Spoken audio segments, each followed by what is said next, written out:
very old, million and million of years old, and for a long time രണ്ടിന്റെ ഒച്ചോണ്ട് ഉത്തരം പൊട്ടി വീഴുന്ന തോന്നുന്നത്. And before the animals, there was a time when no kind of life existed on the earth. You read history in books, but in old times when എന്തൊരു ആത്മാർത്ഥത. ഇപ്പൊ കണ്ട എന്റെ മക്കളാന്ന് തോന്നേയില്ല. പതുക്കെ വായിക്കടി.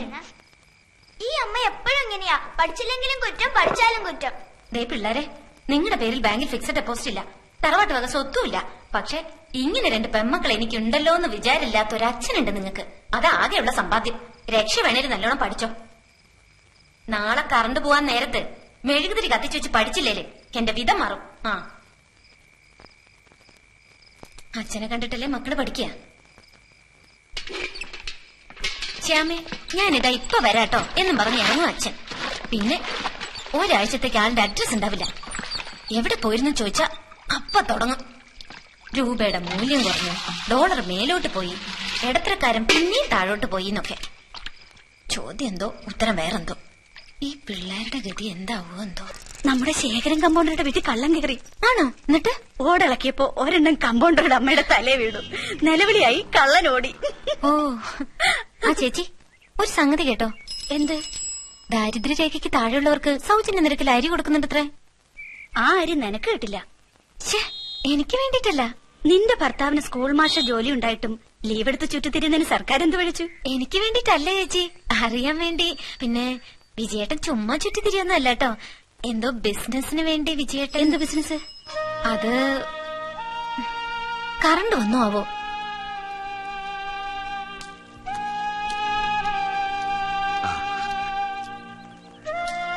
ശ്യാമള, വിജയനുണ്ടോ മോളെ? വിജയേട്ടൻ കുട്ടികളെയും കൊണ്ട് ഇപ്പൊ സ്കൂളിൽ പോയതേ ഉള്ളൂ അച്ഛാ. കുട്ടികൾ പോകുന്ന കുട്ടികളുടെ ഓട്ടോയിലല്ലേ? അതെ, ഇന്ന് ഓട്ടോ വന്നില്ല. അതാ അച്ഛൻ കയറിയിരിക്കൂ. ഒരു കാര്യം എനിക്ക് മനസ്സിലായി, ആ ഊര് തണ്ടിക്ക് വളം വെച്ചു കൊടുക്കുന്ന നീ തന്നെയാ. കുട്ടികളെ സ്കൂളിൽ വിടാൻ പോയത്രേ അവനോ? എന്റെ മകൻ വിജയൻ തന്നെയാണല്ലോ ഇപ്പോഴും നിന്റെ ഭർത്താവ്. ആണെങ്കിൽ അവൻ പോയിട്ട് ആഴ്ച വന്നു കഴിഞ്ഞു, ഞാനൊന്നും അറിയുന്നില്ലെന്ന വിചാരം. ചെറുപ്പം പോലെ അവൻ എനിക്ക് തലവേദനയായിരുന്നു. കല്യാണം കഴിച്ചാൽ മാറ്റം ഉണ്ടാവും വിചാരിച്ച് കല്യാണം കഴിപ്പിച്ചു. ഒറ്റയ്ക്കൊരു കുടുംബം നോക്കാൻ പ്രാപ്തി ഉണ്ടായിട്ടെന്ന് വിചാരിച്ച് വാടക വീട്ടിലാക്കി. 2 മക്കളുണ്ടായെന്നല്ലാതെ വേറെ മാറ്റമൊന്നും ഉണ്ടായില്ല. 2 ഫള്ളങ്ങളല്ലേ ഉള്ളു ഇവിടുന്ന് എന്റെ വീട്ടിലേക്ക്. അവൻ വരുമ്പോ ഒന്നെന്നെ വിവരം അറിയിക്കത്തെന്താ. 6 മാസമായിട്ട് അവനെ തിരക്കി നടക്കാൻ എവിടെയെങ്കിലും എന്റെ തലവട്ടം കണ്ടാവൻ വലിഞ്ഞളെ. എന്താ കാരണം? അവന്റെ പോക്ക് ശരിയല്ലെന്ന് അവന് തന്നെ അറിയാം. അപ്പൊ അറിഞ്ഞുകൊണ്ടുള്ള കളിയാണിതെല്ലാം. നീ അതിന് കൂട്ടുനിൽക്കാനും. ഞാൻ പറയാറുണ്ട് അച്ഛാ. നീ പറഞ്ഞോടത്തോളം മതി, ഇനി ഞാൻ പറയാം. അവൻ വരുമ്പോ നീ എന്തെങ്കിലും സൂത്രം പറഞ്ഞു വിളിക്കുക, കാര്യം എന്നെ അറിയിക്കുക. അത്രയും ചെയ്യാൻ പറ്റുമോ? പറ്റുമെന്ന്.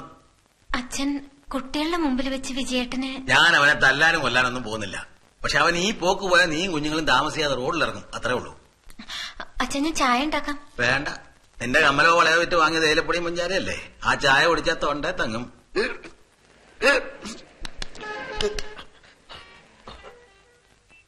വിജയേട്ടനെ ആരോ എവിടുന്നോ പുകഴ്ത്തി സംസാരിക്കുന്നുണ്ട്, അതുകൊണ്ട് എക്കിള് വന്നെ. ആരും എവിടുന്ന് എന്നെ പുകഴ്ത്തി സംസാരിക്കുന്നില്ല. എന്റെ കയ്യും കാലം വറക്കടാ സുഖം. ഇന്ന് വരെ ഒരു ഷൂട്ടിംഗ് പോലും കണ്ടിട്ടില്ലാത്ത ഞാനിത് എങ്ങനെ ഷൂട്ട് ചെയ്യും? ഷൂട്ടിംഗ് കണ്ടിട്ടാണ് എല്ലാവരും ഷൂട്ട് ചെയ്യുന്നത്. ഇതൊരു മനോധൈര്യല്ലേ വിജയേട്ടാ? അതാണ് എനിക്കില്ലാത്തത്. ഈ അവസാന നിമിഷം പതറിയാലുണ്ടല്ലോ, ആ സോപ്പ് കമ്പനി മുതലാളിയുടെ കൈയും കാലും പിടിച്ച ഞാനാ. അയാൾക്ക് സോപ്പിന്റെ പരസ്യം എടുക്കണമെന്ന് യാതൊരു ബുദ്ധിയില്ലായിരുന്നു.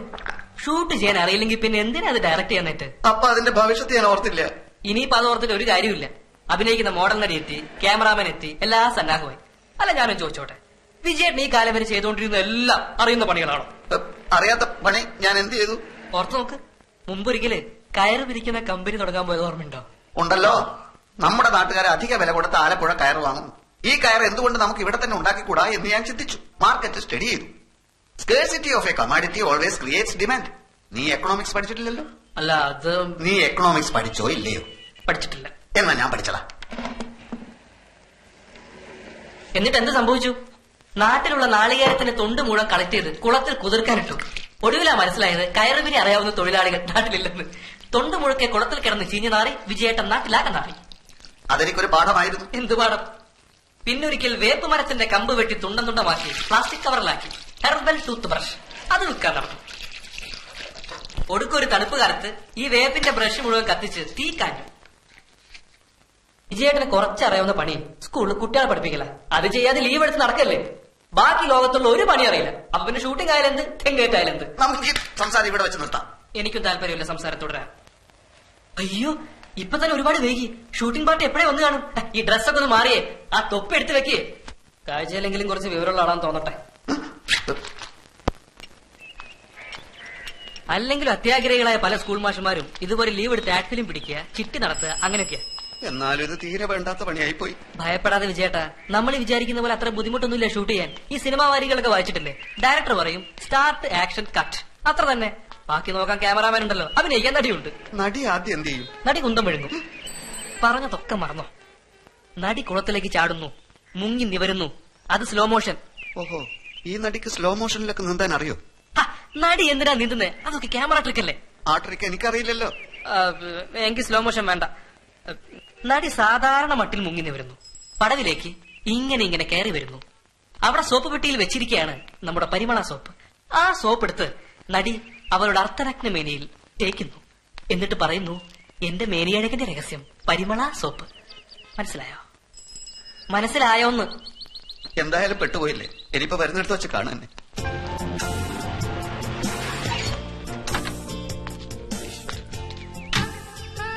ഇറങ്ങി വാ. ഇങ്ങോട്ട്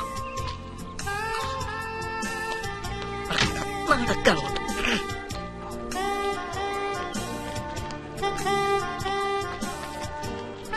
എന്താ സാറേ ഇത്? ഒരു മണിക്കൂറായിട്ട് യൂണിറ്റ് വെയിറ്റ് ചെയ്യാം. അത് ഞങ്ങള് ക്ഷേത്രത്തിലൊന്ന് കയറി തൊഴുതു. എല്ലാം നന്നായി വരണമല്ലോ. അതെ അതെ.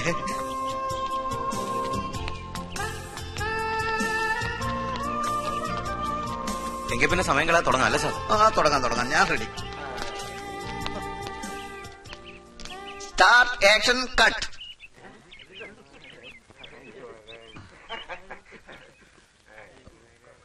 മനസ്സിലായില്ല. Start, action, cut. ഇതില് ഏതാണ് മനസ്സിലാവാത്തത്? അപ്പൊ ലൈറ്റപ്പ് ഒന്നും ചെയ്യണ്ടേ? ചെയ്യണം. ലൈറ്റപ്പ് ചെയ്തോളൂ. ആദ്യം ക്യാമറ എവിടെ വെക്കണമെന്ന് പറയൂ. ക്യാമറ ഇവിടെ എന്തെങ്കിലും വെക്കണ്ട, കുറച്ച് അങ്ങോട്ട് മാറ്റി വെച്ചോളൂ. സ്റ്റോറി ബോർഡ് എവിടെ? സ്റ്റോറി ബോർഡ് ഉണ്ടായിരുന്നു, പിന്നെ അത് വേണ്ടെന്ന് വെച്ചു. സ്ക്രിപ്റ്റ് എടുക്കാൻ മറന്നു. പിന്നെ എന്താ ഷൂട്ട് ചെയ്യേണ്ടത്? ഷൂട്ട് ചെയ്യേണ്ടത്, അതായത് നമ്മുടെ നടി കുളത്തിലേക്ക് ചാടുന്നു, മുങ്ങി നിവരുന്നു, പടവിലേക്ക് കയറുന്നു. അവിടെ സോപ്പ് പെട്ടിയിൽ വെച്ചിരിക്കുകയാണ് നമ്മുടെ പരിമള സോപ്പ്. നടി അവളുടെ അർദ്ധനഗ്ന മേനിയിൽ സോപ്പ് ഇങ്ങനെ തേക്കുക. എന്നിട്ട് പറയുന്നു, എന്റെ മേനിയഴകിന്റെ രഹസ്യം പരിമള സോപ്പ്. കൊളം നല്ല ആഴമുണ്ടെന്നാ തോന്നുന്നേ. അത് പേടിക്കണ്ട, മുങ്ങുന്നതിന് മുമ്പ് ഞാൻ ചാടി പിടിച്ചോളാം. അപ്പൊ ഏത് ഷോട്ടാണ് ആദ്യം? നമുക്ക് എല്ലാ ഷോട്ടും ആദ്യം തന്നെ എടുക്കാം. സാർ എന്തായി പറയുന്നേ? ആർട്ടിസ്റ്റ് കുളത്തിലേക്ക് ചാടുന്നു, ആ ഷോട്ട് എവിടെ ക്യാമറ വെച്ചെടുക്കണമെന്നാ ചോദിച്ചത്. ആർട്ടിസ്റ്റ് കുളത്തിലേക്ക് ചാടുകയാണല്ലോ, അപ്പോ ക്യാമറയും ഒപ്പം ചാടട്ടെ.